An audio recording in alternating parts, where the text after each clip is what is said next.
I did a series of 3 projects, and I think I did the color version first. And the problem was... And what year would you say this is? I think this is 84, so January 84, the Mac got introduced, and I started working on some derivatives of the Mac. So the first one was a color Mac. The second one was kind of a crude portable. The problem with color in the early to mid-80s, and even a little later, was what people wanted was large screen, crisp displays, and those didn't really exist. If you remember what the displays were like in the early 80s, they were pretty large electron gun. They're kind of 1/3 page displays, and you try to put text up on them, and it's pretty bad. I remember the Windows world is still what, CGA? Yeah. We could just EGA kind Because it just wasn't enough resolution. Right? PC world. Yeah. So we'll come back to this when we talk about it next briefly. But anyway, I built a prototype of a color Macintosh, and then I built this prototype of a portable. It was a bit clumsy, but it was a good idea. And then in early '85, I built a full screen black and white. Remember Mac and Lisa were, although they were black and white, they weren't full page displays, right? And so in early '85, I built something called the Big Mac, and it was 68020, a couple of megabytes of memory, and most importantly, a full page display. That must have looked cool. It was. We built about 20 of them, and they were pretty high performance, and they're the only thing that Apple had that had the full page display. And then a bit later, Apple did the Mac 2, but they went back to the smaller screen. And I don't think you could have pried the Big Mac away from people like Bell and others, right? There's no way they were using it for development and stuff, and I think there's no way to get it out of their hands. You'd have to pry it from them if you could. Yeah. Was it hard? Were those full page displays that you used, were they hard to come by at that time? It was not too bad. It was black and white. Or were they like standard tube? Standard tube, but rotated. Yeah. Oh, okay. But makes sense. because it was black and white, they were nice and crisp. Right? Mm-hmm.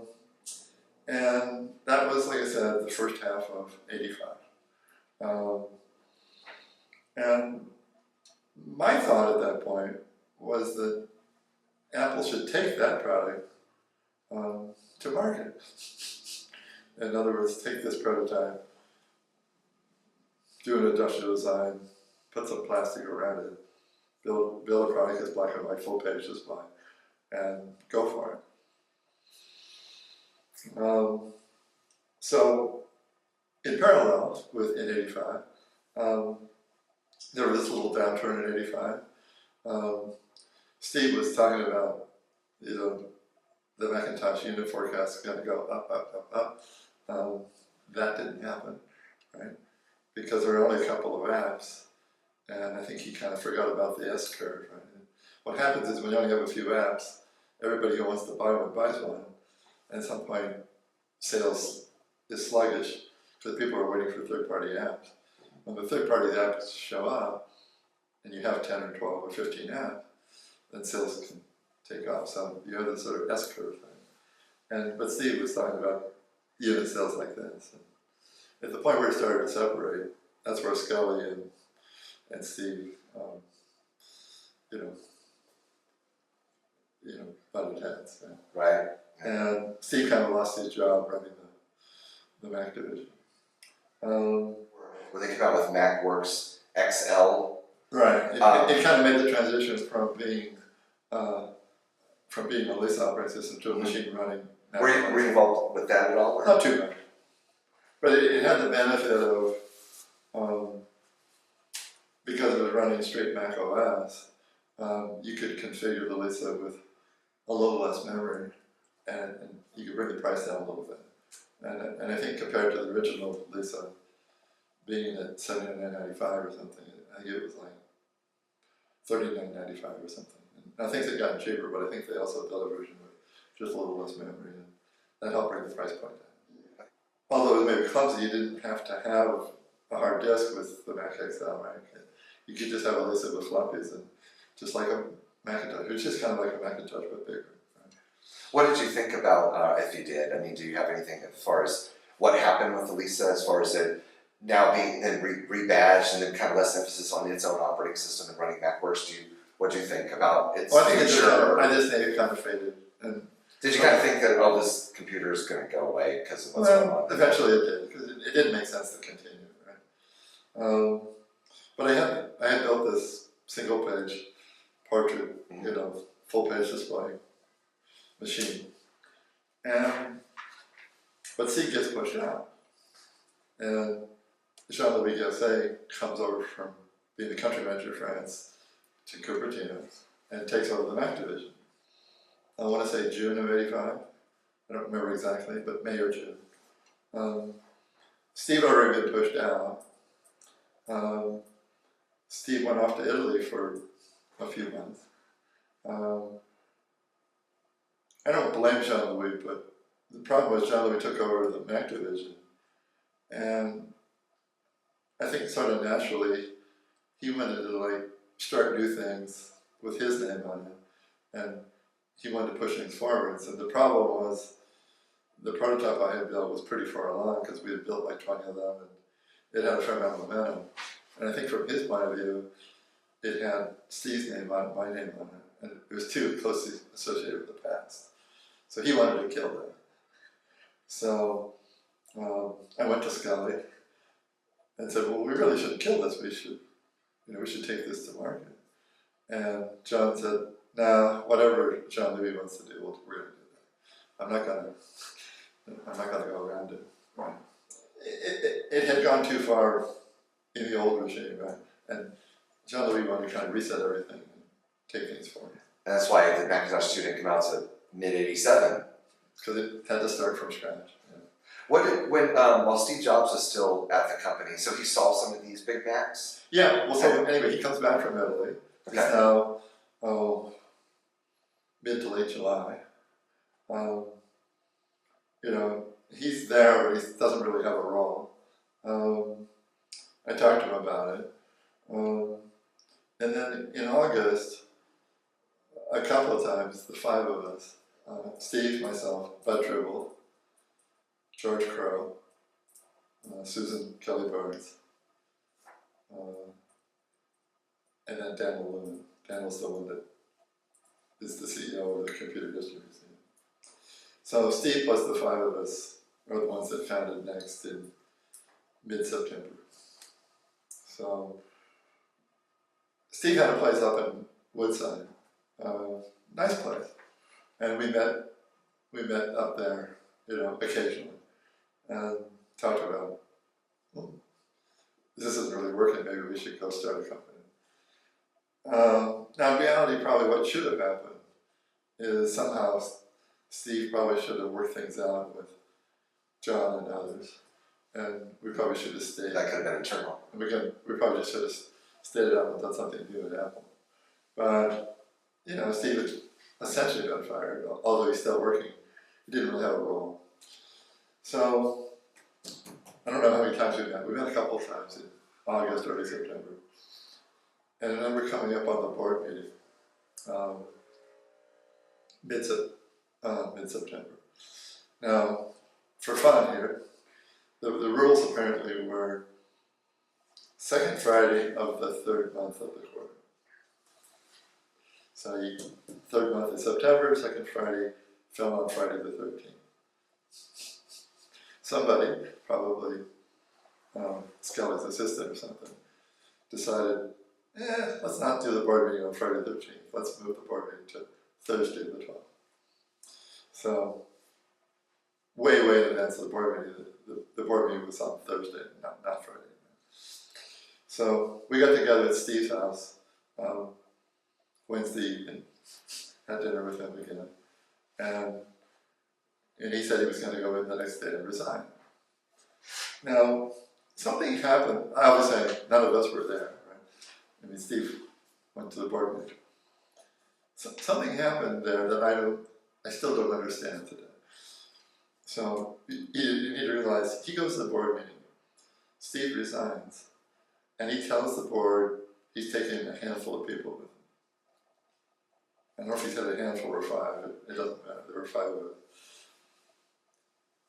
The part I'm confused about is, and we never talked about it, but he didn't say who the 5 were. Okay. Maybe he didn't want to, but the board didn't ask. I mean, if you were a board member and he's leaving, he's taking 5 people with him, wouldn't you be curious? Would you ask? You would think so. You would I'm think sure they were intimidated. I don't know. So, and maybe they thought, well, he's just taking 5 people with him. And maybe it doesn't matter. So Thursday evening we had dinner with him. Wednesday evening he goes to the board meeting on Thursday. Thursday evening we have dinner with him again. Now that he's resigned, he wants to know the 5 of us are going to go in tomorrow on Friday the 13th, or Friday, which we did. And then the board just exploded, right? And when they found out who the 5 people were, it was like, things went crazy. So by Monday morning, there was a lawsuit against Steve and myself. And I think their concept was, if we could scare Rich away, then they won't be doing hardware. If they're not going to do hardware, we don't care what they build. Right? If they're just going to be a software company or something, fine. So what we should have done, we probably should have built a Macintosh, but we kind of decided not to do that. We decided to build the next machine. So Probably more exciting. a little bit like Lisa, the first next machine was a little too big, a little too expensive. And one of the things it did is it started with the hardware, put a Unix OS on top of that from Carnegie Mellon. And there was BSD from Berkeley, and then there was the Unix operating system out of CMU. And so they put Unix operating system on that, and then built software on top of that. But it was multitasking again. And so the problem is, by the time you have the memory for the OS and the memory for more than one app, you end up with too much memory again, right? And I think that added to the complexity of the product and made the next machine a little too expensive. Now the funny thing was, it did end up being megapixel. It did end up having a large black and white display, right? It was beautiful. A few people accused Steve and myself and George of being colorblind, right? Because people thought, well, the next machine should be color. And Steve really wanted, we never did the full page display. He really wanted to have the full page, black and white, crisp, so you could have, even relatively small fonts even be readable. He was still only early 30s at this point, so his eyesight was still good.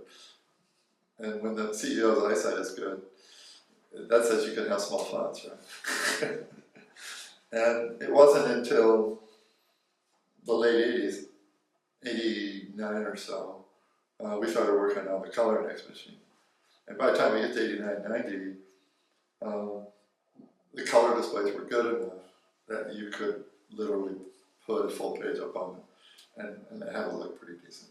Maybe not quite as good as the black and white, but much, much better than the old stuff. Right? So it was built on top of BSD, right? And there's already a graphical interface that was part of that, or am I not? Or not at that time? Not at the time. Hardware. So Unix was completely like just straight. Okay. Unix. Still then. So, So would you say is there a not like so the big change there was to go Adobe PostScript on the screen. And one thing this let you do is, back in the, okay, so let's back up. So with Macintosh and Lisa, we had Bill's QuickDraw, graphical user interface. But then later when we did the laser writer, you had Adobe driving the laser print. So the problem is you had two different ways of putting things, imaging things. One was you image things through QuickDraw to put it up on the screen. You image through PostScript to put it onto the paper. That's why you always had those crappy preview fonts, right? Screen fonts versus the printing fonts. And occasionally, WYSIWYG wasn't quite WYSIWYG, right? Yeah. Pretty good, but not perfect. I got my start with the Mac with desktop publishing. Right. So that's my whole genesis. So one of the things that NeXT managed to fix and carry over, into the Apple products later, is since it used Adobe PostScript on the screen and the print, then that problem was solved. It was always the same. I guess the other thing I didn't mention, the other motivation for staying with black and white too long. When you had a black and white Lisa on Macintosh, and then you had the black and white printer, then you could do your documents, on the computer, and you could print them. If at some point, if you build a color machine, the problem was when we did the Color Next machine in '89-90 time frame, there weren't really any color printers out there, and so one of the flaws was you could have things on the screen, but there wasn't a great color printing solution.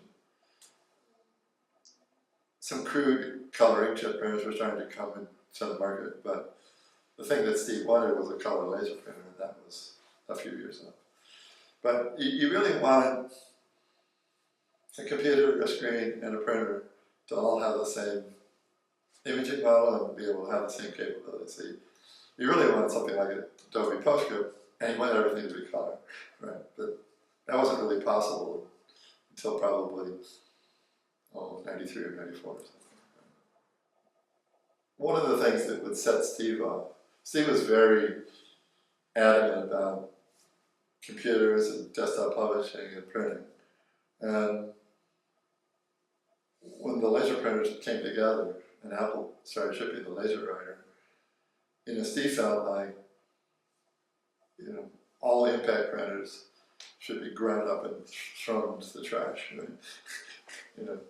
And if anybody made an accident of asking him for something having to do with an impact printer, that was like the end of the world with him, right? And it didn't matter whether you were an employee or another, like a customer.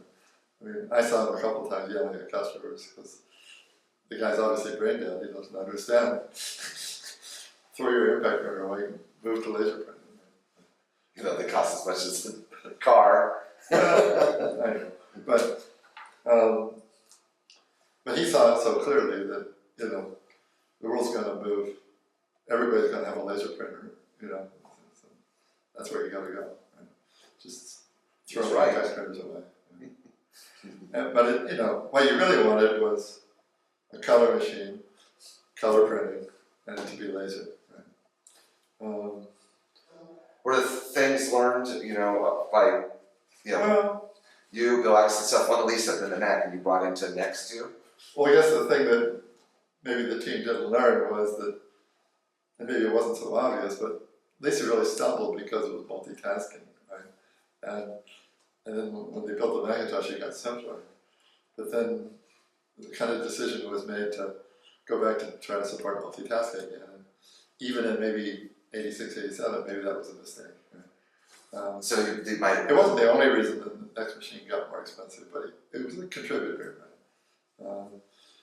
Because, like when you mentioned the Mac XL, when you took the Lisa hardware, rip out the hard disk, run it with only a floppy, downsize the memory a little bit, the cost footprint came down, right?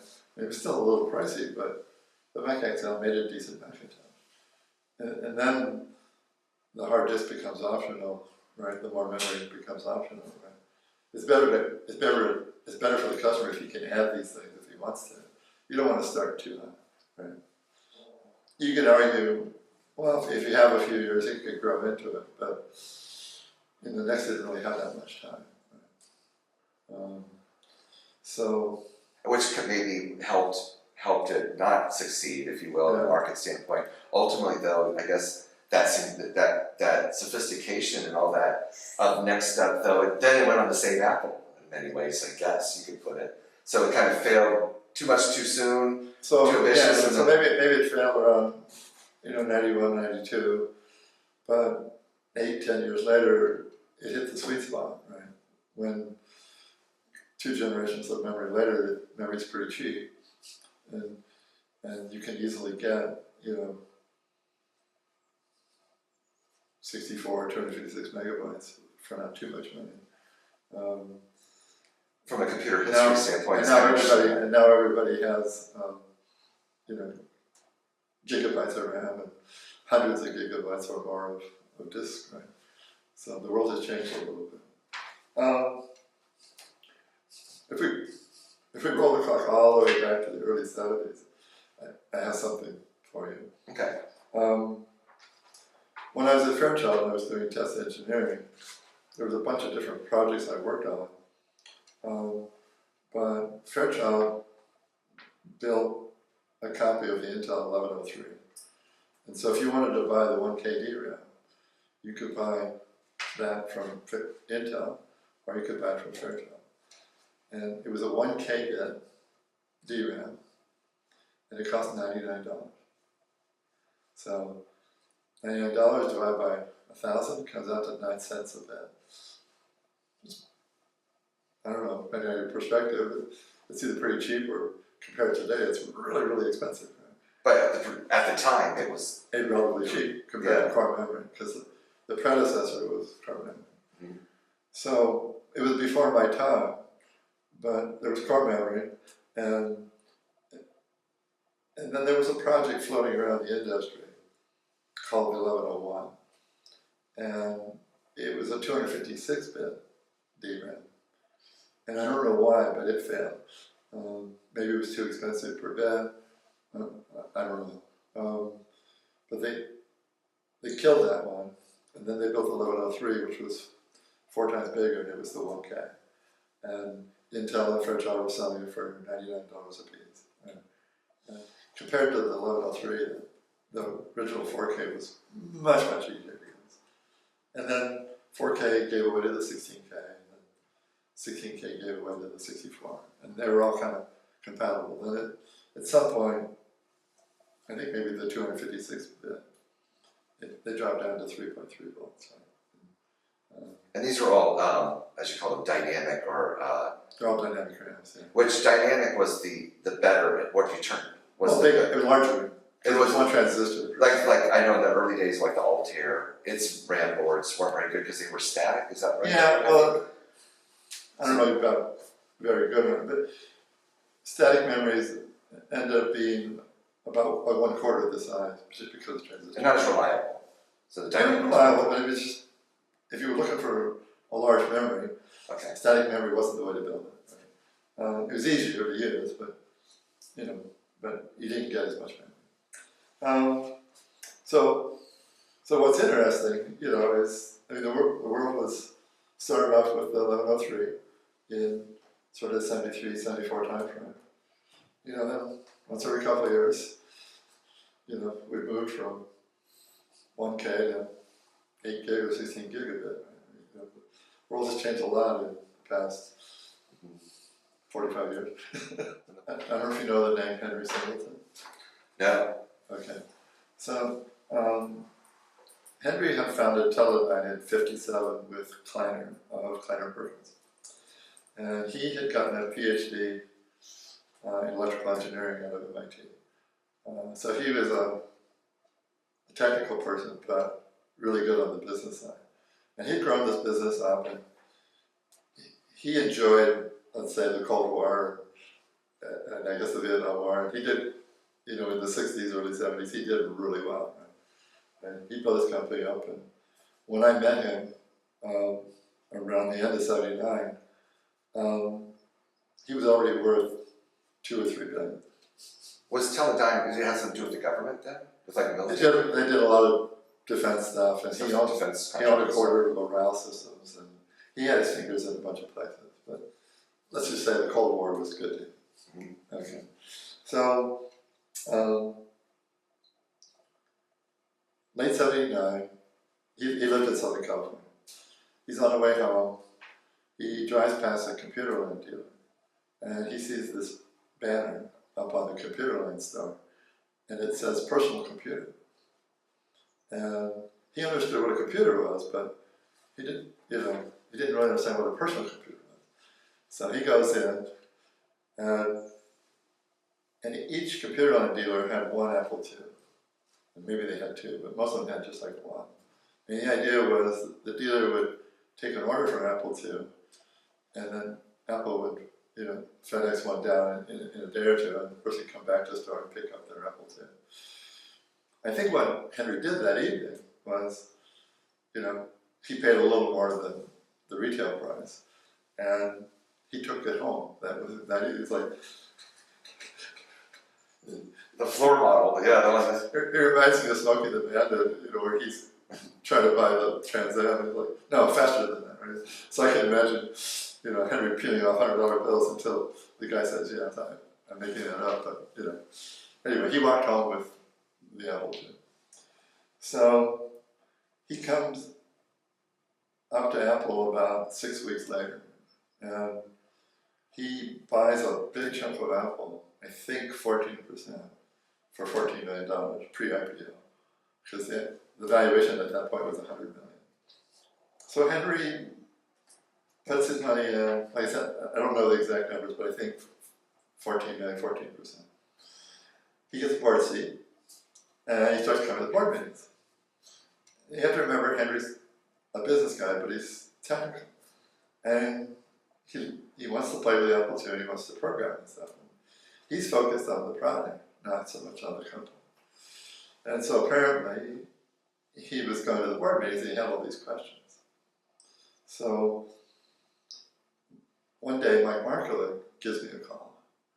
And when the chairman, calls you over to his office, you drop what you're doing and you go there, right? And it was a strange conversation because I didn't have much interaction with Mike.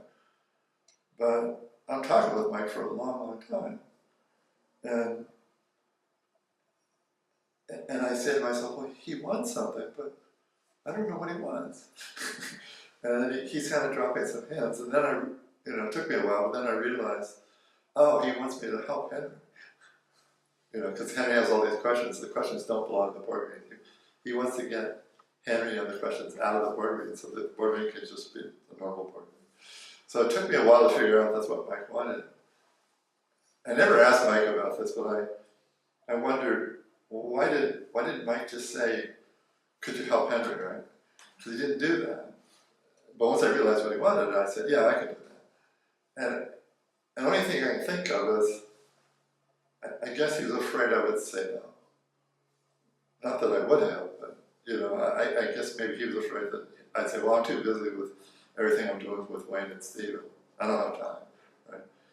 But I worked for Wayne and Steve worked for Mike Scott, and Mike Scott, reported up to Mike Martin on the board, right? And so Mike's up here, and I'm way down here, and I'm like, if you want me to do something, just tell me. He was just strongly hinting, huh? Yeah. Like I said, I think he was afraid I was going to say no.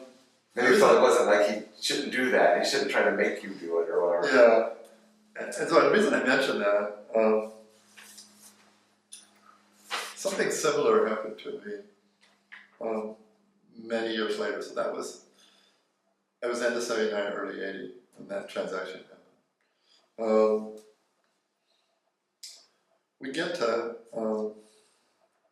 '89 or so over at NeXT, and as I told you, there was 5 of the 5 of us. And Dan was doing marketing, Susan was the CFO, Bud was doing software, I was doing hardware, and George was doing displays and power supplies and stuff. So what's missing? We were missing somebody to run manufacturing. And over the 4-year period or so, Steve hired a number of VPs of manufacturing. He had one that lasted a little longer than the others, but on average, most of them only lasted 6 months. And he was getting frustrated. Why can't I find somebody to just run manufacturing? So one day, Steve and I are talking, and one thing maybe you realize, or I think most people understand, Steve was very direct, right?